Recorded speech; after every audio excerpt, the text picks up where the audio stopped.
I've realised that I've become quite a hard person in a way. I am always pleasant to everybody and treat people how I would like to be treated in return. But when I was younger, the slightest thing would upset me and I'd worry about it and I'd never sleep. But now my mentality has changed a bit. It's now, there's no point sitting worrying about it. Get on and sort it out and find a way. There is always a way to sort something out and make something right if you just take a step back, look at it as a whole, think about what you do before maybe jumping in with a response that isn't quite right. And that's one of the things I've learned a lot about myself in the 5 or 6 years that I've been doing this, is that I know I can do things if I challenge myself. And running a business is a massive challenge, so I'm constantly challenging myself and growing.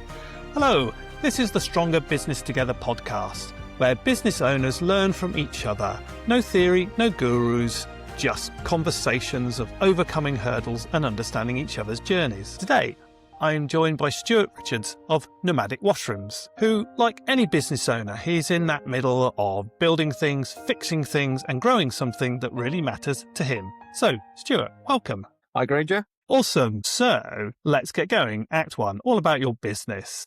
So, in plain English, Stuart, what does your business do? So my business is called Nomadic Washrooms Limited, and it is a toilet hire business, but a little bit different to your normal toilet hire business in that we specialise in shepherd's huts. We've grown over the last 5 or 6 years to be the biggest shepherd's hut toilet hire company in the country. We have expanded to include a branch of the business which now builds the trailers for ourselves, third parties, and we have also set up a small franchise, and we have 4 franchises now on board, so we cover the whole country. Fantastic. So what's the difference between toilet hire and shepherd hut toilet hire? Well, toilet hire, I suppose everyone's standard toilet when they think of is a festival loo, one of those plastic little Johns, as they call them. So that's the bottom end of the market. The mid end of the market, I suppose, is the trailers that you see about the place, the white and green box trailers. We went one step further and created a shepherd's hut on wheels, which is also a loo. So they are top of the range, targeted at the very top end of the market. So that's our differentiator, I suppose, makes us stand out from the rest. Okay, so we can probably guess what they're dealing with or their requirements are, but typically who are your clients? So our clients, so 90% of what we do are wedding couples, people getting married. We generally operate a course season between April and the end of October. Yeah, like I say, 90% of those people are people getting married. They can be your run-of-the-mill wedding client, or they could be top-end celebrity type wedding clients. We also do a small proportion of festival work on pop-up campsites, as we also have showers, and we have started getting into the corporate world doing events and things for the likes of Google and whatnot in London during the winter. Wow, excellent. So when did the business start? What was that original spark that got it all going? So Kate and I, my wife, Kate is my fellow director. We set the business up in 2019. Basically, all came about as a result of us getting married ourselves.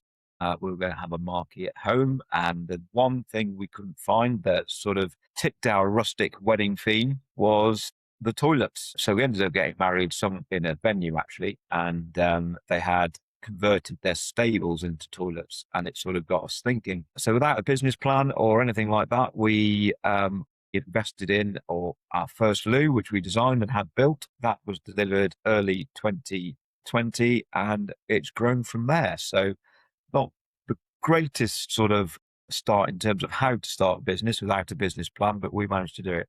Oh, we often just need a really good idea rather than a business plan, maybe. Yeah.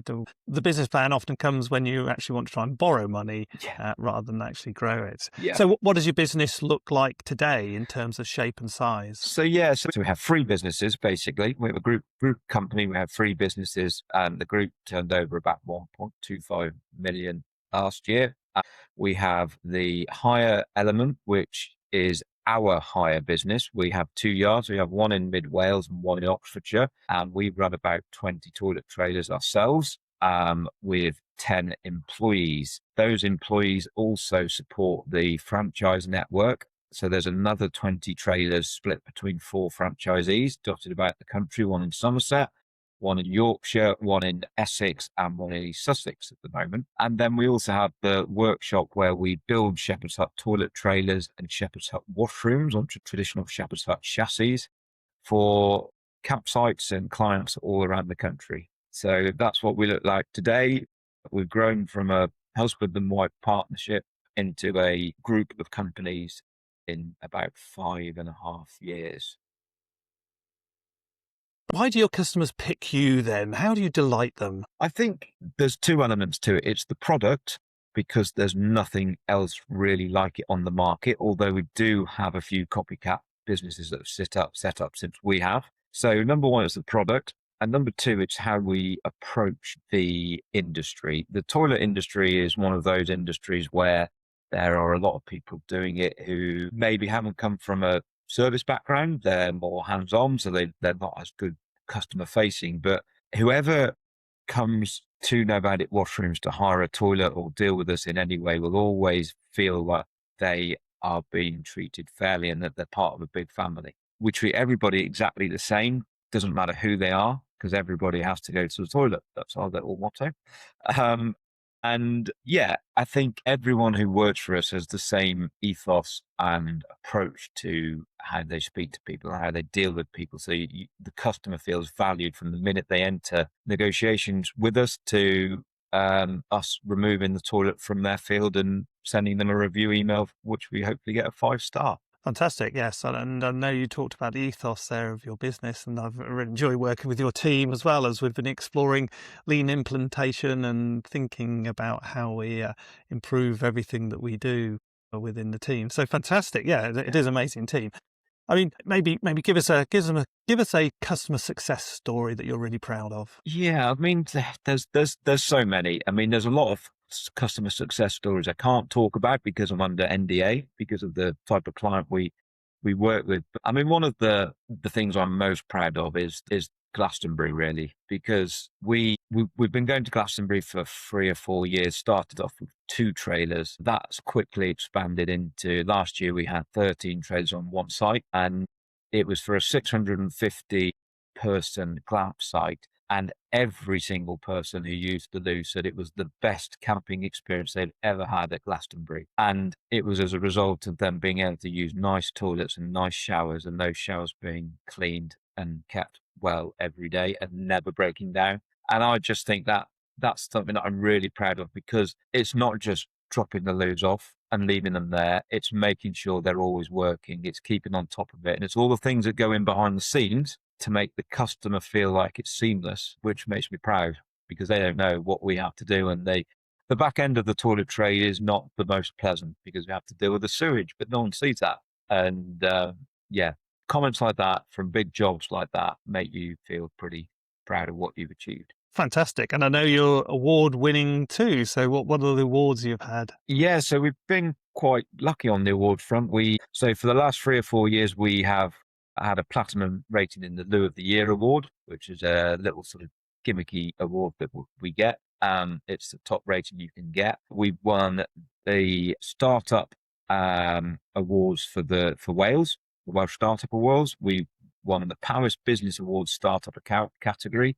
And Kate and I won Entrepreneurs of the Year at the Entrepreneurs of the Year Awards in London 2 years ago. Last year, we were put forward in the Small Business Award category for Powers Business Awards and won that as well. So we've gone from startup winners to now small business category winners. And hopefully, as we grow, we might get into the enterprise level next. Who knows? Who knows? Really exciting. Brilliant. Yeah. Now, Stu, every business needs leads, and leads then convert into sales. How do you go about generating leads? So our leads, there's 2 or 3 ways we do it. I mean, our website is our number one go-to. We've invested quite heavily in it, and we've just gone with a new digital marketing company to promote that even further. But we rank number 1 on Google. We've had our website optimized so that when people search for toilet hire, they stumble across us, because people wouldn't necessarily know that Shepherd's Hut toilets exist. So we've had Google SEO optimized so that they find us if they search toilet hire. So that's how we initially got it out there. We also attended the National Wedding Show in Birmingham. We've been going to that consistently for the last 5 years, although we are going to drop it now going forward because we don't need it anymore. And that's been very good. But one of our biggest sort of lead generating tactics now is that we put business cards in every unit. And if we've got 40 units out on hire every weekend, we can have anything from 5 to 10,000 people going through those trailers every day. And it only takes 10% of them to pick up a business card and 10% of those who picked up the business card to book us for us to have a full year's worth of bookings, which we pretty well have year on year at the moment. Brilliant. I mean, those are self-referrals, not even just client referrals. Yeah. I like that. That's fantastic. So Stuart, what are you and your wife aiming for in the next 12 months for the business, and why? So, yeah, I think the aim now is to continue on our growth trajectory. I mean, 5 years ago, we turned over 130,000 and we've grown to over 1.2 million. We'd like to get that up to 1.5 this year. Sales this year are already at 900,000. That's what we've got booked in. So, and that will keep growing as we go across all businesses. And yeah, we would like to see our franchises grow with us. So 2 of them are growing. They've had more trailers this year. The other 2 are new. So we'd like to see them expand with us. Instead of taking on more franchisees, we'd rather have our existing franchisees grow with us to cover the areas that we cover. And then the next step, I think, is look at Europe. We have been very fortunate over the weekend to get our first instruction in the south of France with a toilet trailer. So Kate and I are driving that down there on Monday, and that's our next goal. There is nothing like what we do in Europe, and that's where we would like to see our units hired out if we can, week in, week out. Wow, brilliant. Fantastic. I'm really looking forward to seeing that growth and that development and moving into Europe as well. Look out, here we come with the loos. Eh? Brilliant. So let's go on to Act 2 now, your business journey. Over the last few years, describe some of the highs and some of the lows of running the business. Well, I think any business owner will say that your highs and lows, you have highs and lows day in, day out. But some of the biggest highs, well, one of the biggest highs actually that we've ever had was the response we had to the idea right back at the beginning. We bought the trailer on a whim.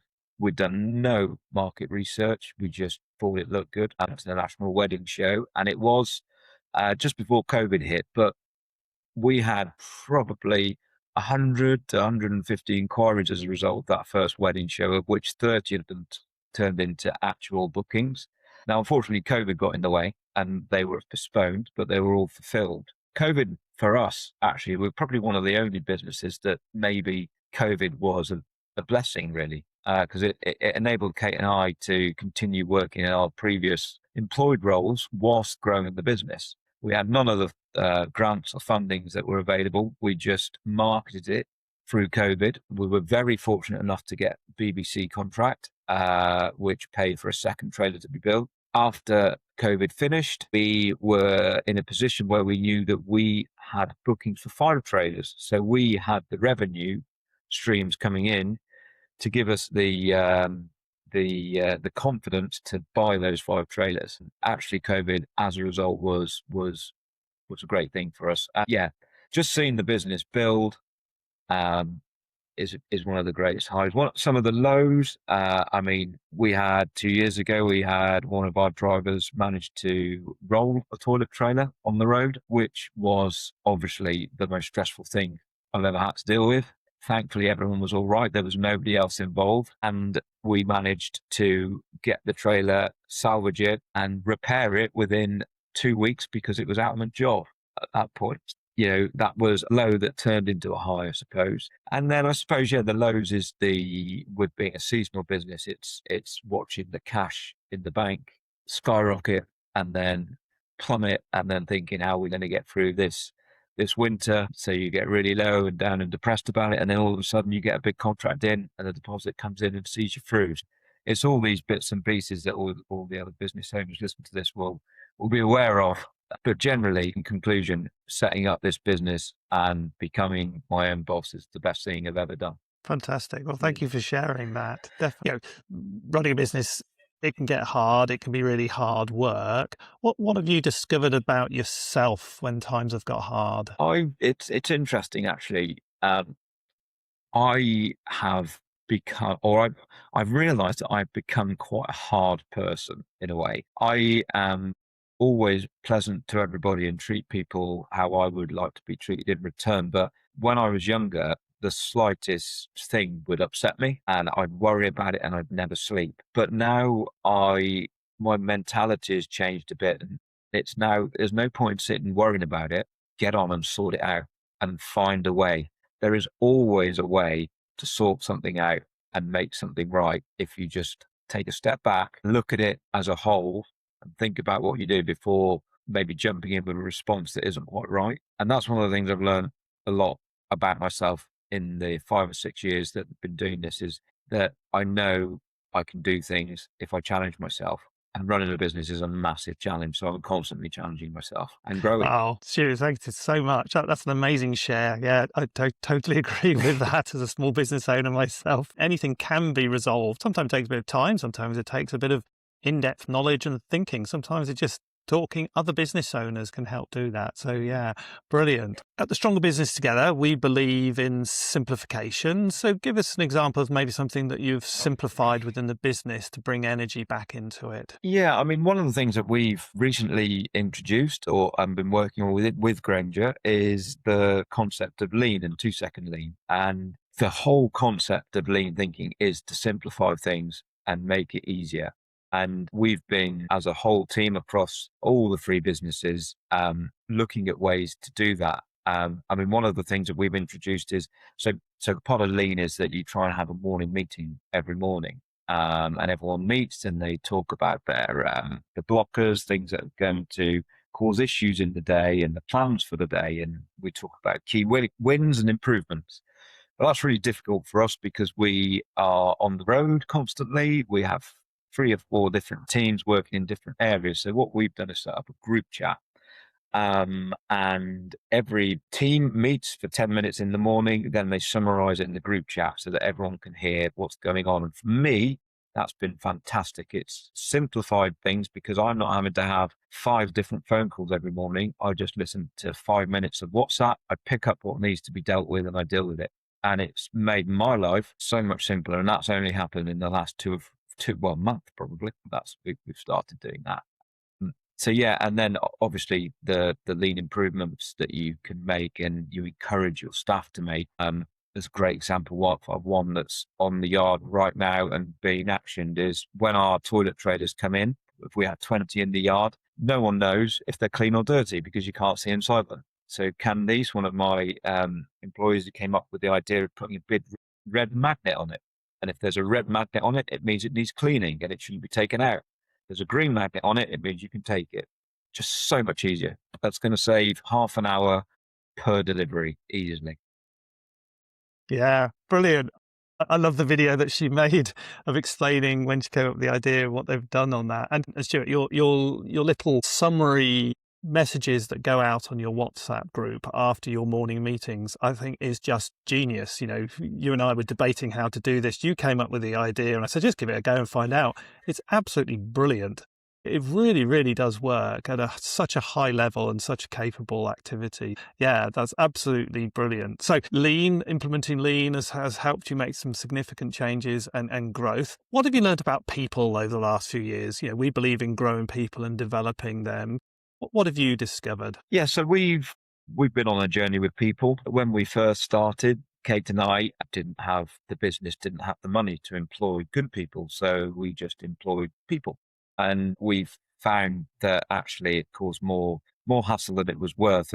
And as we've grown, we've been able to invest in our people. We've got the right people in the right place. And we have never had anyone leave the company, which I think is great. The people we've taken on and have fitted the role have never left. But it's difficult. I always say, Kate and I both say that the most enjoyable period of running this business was when it was just her and I. But now my role has changed from being the hands-on person, which I always am and I love doing.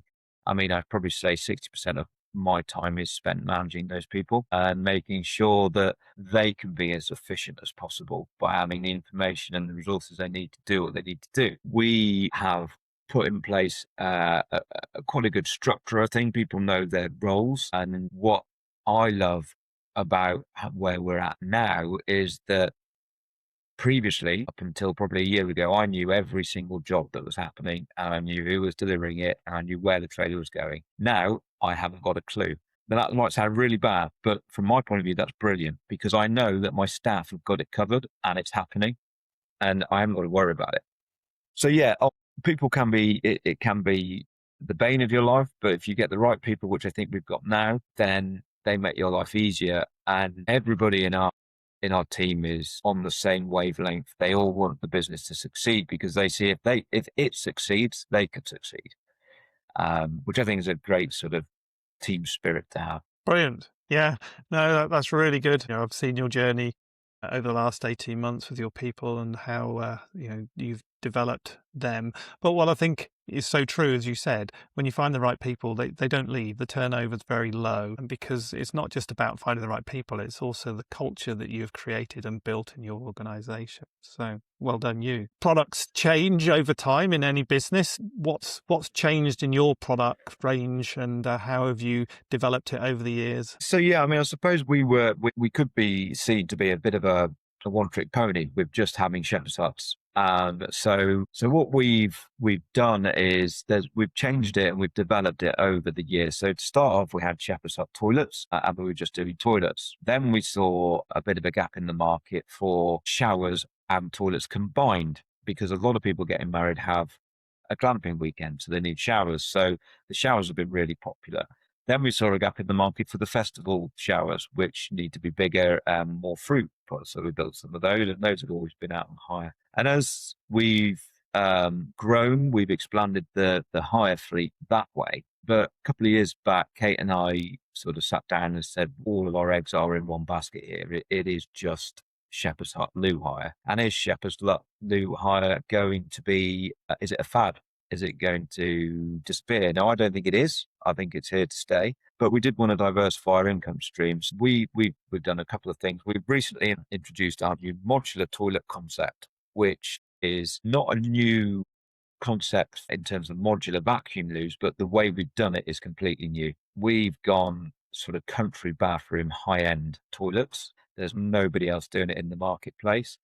And we've been quite successful with it. It's our first season. We've got it booked out about 10 or 15 times, which is fantastic. The revenue for one weekend is 6 to 10 grand on that, whereas a toilet trailer goes out at about £1,000. So there's more work involved, but it brings, we're hoping it's going to bring in over 250 grand a year extra turnover into the business. So we've diversified that way. We've also started working with Henley Naturals, who are a cosmetics company, our own brand soap. So like I say, with 10,000 people going through our washrooms every weekend, there's an opportunity to cross-sell. So we use our own soaps, and there's an opportunity for people to scan a QR code and buy our soaps from us online if they want to. So that was another kind of diversification we went into. And then finally, I suppose, is the building of the shepherd's huts. We've always been able to build shepherd's hut toilet trailers, road legal, but we thought, well, why not offer these things to campsites on steel chassis, which we've started doing. These units are designed for hard plumbing, but we started doing this last year. So far, I think we've built 20 for non-franchise related companies. And yeah, we're hoping to continue growing that, keep the workshop busy all year round. Brilliant. And what I like all about that is you're extending your ideas, but you're extending them based on what the marketplace is looking for and thinking about. Yeah, so you're not radically different, but you're actually significantly different in what you're trying to do and grow. So love it. Fantastic. So let's move on to Act 3 now, our hurdle. Yes. What have you chosen as your hurdle for us to discuss today? So my hurdle is, I think, something that all small business owners will be aware of and have an opinion on. It is all to do with time. and the lack of time. So as our business is growing, I am finding that there simply isn't enough time in the day to do everything I need to do. Even if I work 60, 70-hour weeks, I still can't get things done. And it's becoming a problem. I've got ideas on how I can overcome it.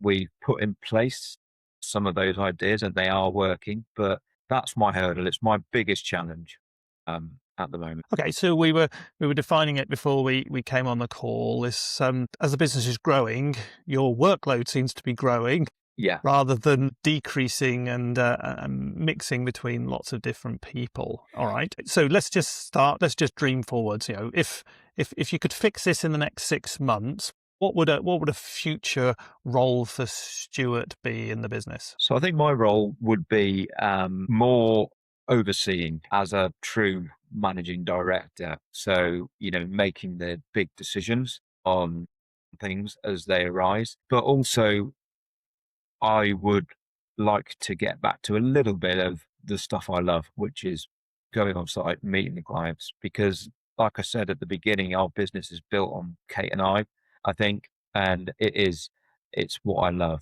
Being able to go and do that when I want to, but also grow the business and make these big decisions and not get involved with a lot of the nitty gritty like I have done today. For example, today I have spent the morning doing the bank reconciliation, which was a nightmare. Yesterday, I spent the whole day booking ferries and doing the customer excise stuff to get this trailer out to France. That's stuff that somebody else can do, but at the moment, there's nobody here who can do it.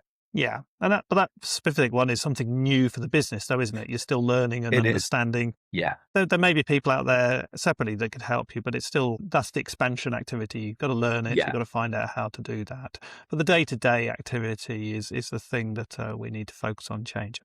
So, starting condition today, typically take us through the last 40. Yeah. So, I mean, my day starts at about, I get up at 6 o'clock. I take the dog for a walk. I want to walk for longer, but I can't because I know I've got to get here to start work. So I try and get here sort of 7:30, and then I go through all my emails.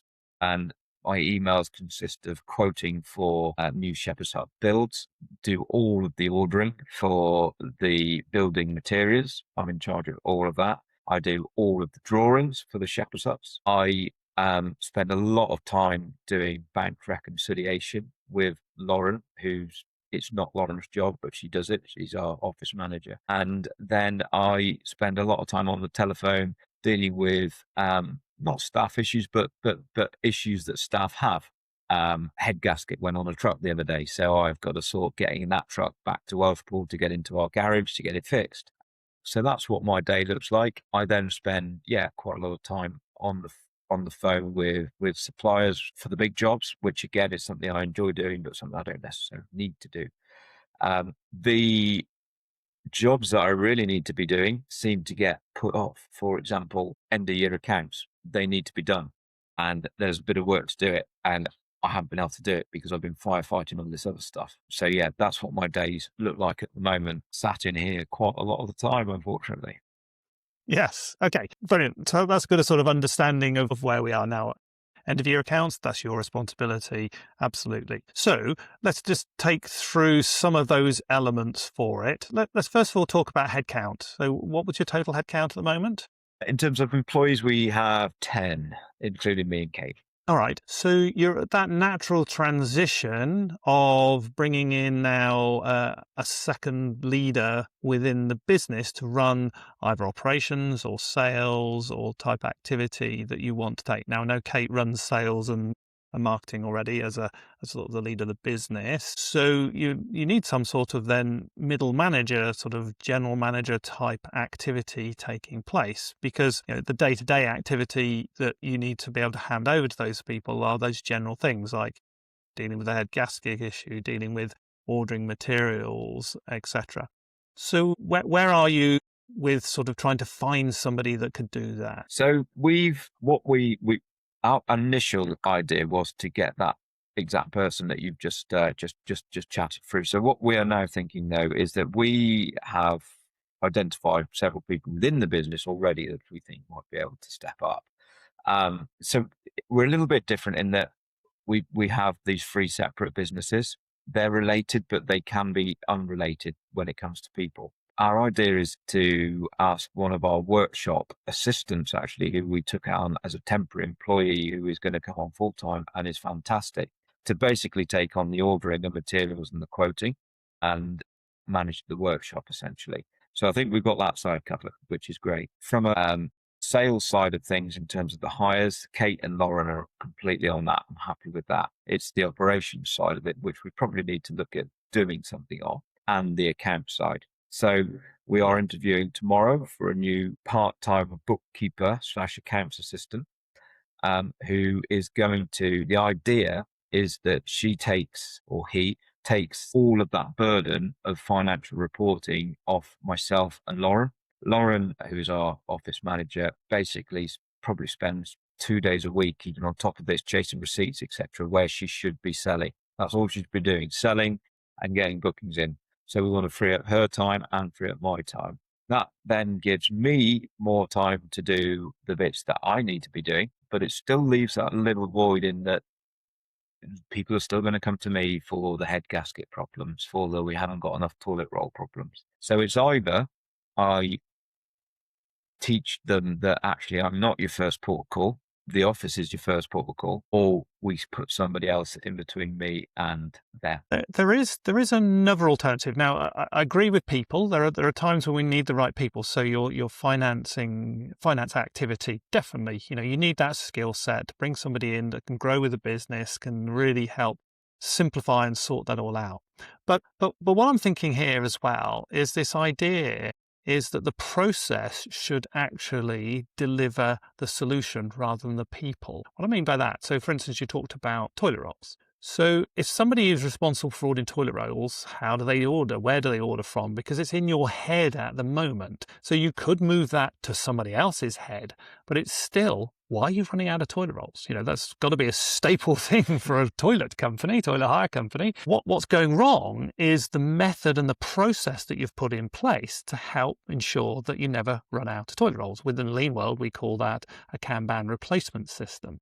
So the process drives the activities. The same with the ordering of your materials for your shepherd's hut, having a standard checklist that you go through for all the requirements that you would need for each of your designs.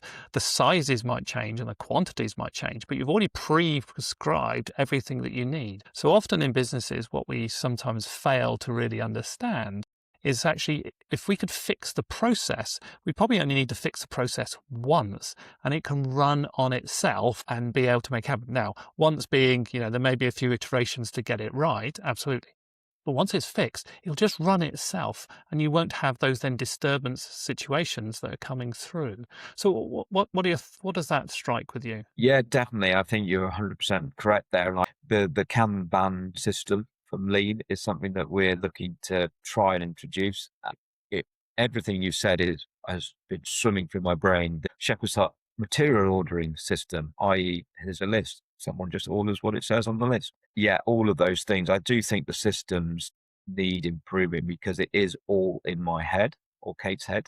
And it needs to be simple. There needs to be, if we run out of toilet roll, this is what you do. And it just happens. It doesn't need me to intervene. It shouldn't need me to intervene. Absolutely. And you're starting to see that with some of the daily update meetings that's coming out on the WhatsApp group. You're starting to see that because you've even said that some of the teams have come closer together because of that, even though they're miles and miles apart. Yeah, they're helping each other. We're starting to see that take place. So it's then thinking about the process operation, and I'm not meaning writing down processes, red stickers, green stickers, magnets, red magnets, green magnets that you've put on the shepherd's huts. Instantly, it solves a massive problem that we've got in place.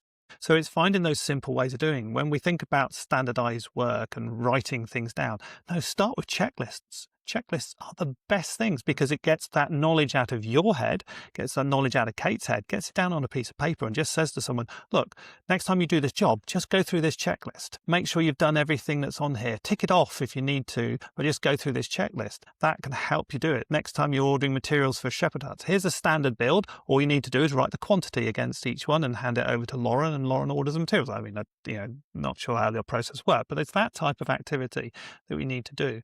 It's step by step saying, this went wrong. How can we fix the process to make sure that we don't have these problems again? And that will reduce. Now, it doesn't happen overnight. It doesn't happen overnight, but it will slowly build more and more strength into the business, and people will trust the processes, and then things start happening. Brilliant. So based on that type of thinking, yeah, we need more people, yes, but we also maybe think about process activity. What's one experiment that you'd do in the next week to see if you can start to reduce a process issue that keeps coming up? Yeah, I think one of the things I could do is write down some of the stuff, some of these things, write down the checklist for, let's say, ordering toilet roll. Let's do that. That's a simple one, a very simple one. It's very easy. I can write it down and see if it improves things. Fantastic. Yeah. And that's just start of doing it. And I know you and I are going to be having a conversation about Kanbans and stock replenishment systems to make that happen. Brilliant. So if you start eliminating some of the process problems within your business, in the next few months, it takes effort. Don't get me wrong. You have to put the effort in to build the improvement that needs to take place, but we've been learning that on our lean journey together. If you start putting these things in place and start eliminating those, what will that allow you then to do you think, going forwards? It would definitely free up time and allow me to do the things I need to be doing to grow the business. Brilliant. Super. Okay, well, good luck on those steps. Let's move on to Act 3. I'll wrap up and close. So what have you said today that maybe surprised you? What have I said today that surprises me? Yeah, probably I don't actually stand back and really think about how proud I am of what we've achieved. And, talking about that at the beginning, I am proud of it. It's been a long, hard journey. It's been a sacrifice. We've not lost friends, but we haven't seen some friends in a long time because of what we're doing. When you look back and reflect, I'm proud of being able to say I've done that. I've built this for sure. Brilliant. Fantastic. And, credit where credit's due for everything you've done to build your business. You and Kate have been amazing. So finally, Stu, how can people get hold of you to learn and follow more about your journey? Yeah, no, they can obviously have a look at our website, which is www.nomadicwashrooms.co.uk, and everything is on there, everything we do. Our Instagram at Nomadic Washrooms is the place to see what we're up to day to day. Videos, content, us sharing our expeditions all over the world, as it seems to be now. And then, if they want to get in touch with me personally, they can email me at info@nomadicwashrooms.co.uk. Stuart, thank you so much for our fantastic conversation today. Thank you for being so honest with us. Thank you, Granger. Yeah, it's been really good. Thank you for having me. Thanks for spending your time with us today. We're on a mission to make business owners stronger together. If this conversation has helped you, please like, comment, and follow on whatever platform you're using. About 60% of our audience hasn't done that yet, and those small actions will help us reach more business owners just like you. If you want to join the conversation, or if you have a hurdle question for us to use in a future episode, do contact us at info@strongerbusinesstogether.com. Now, go make your week really successful, and we'll see you next time. Cheers!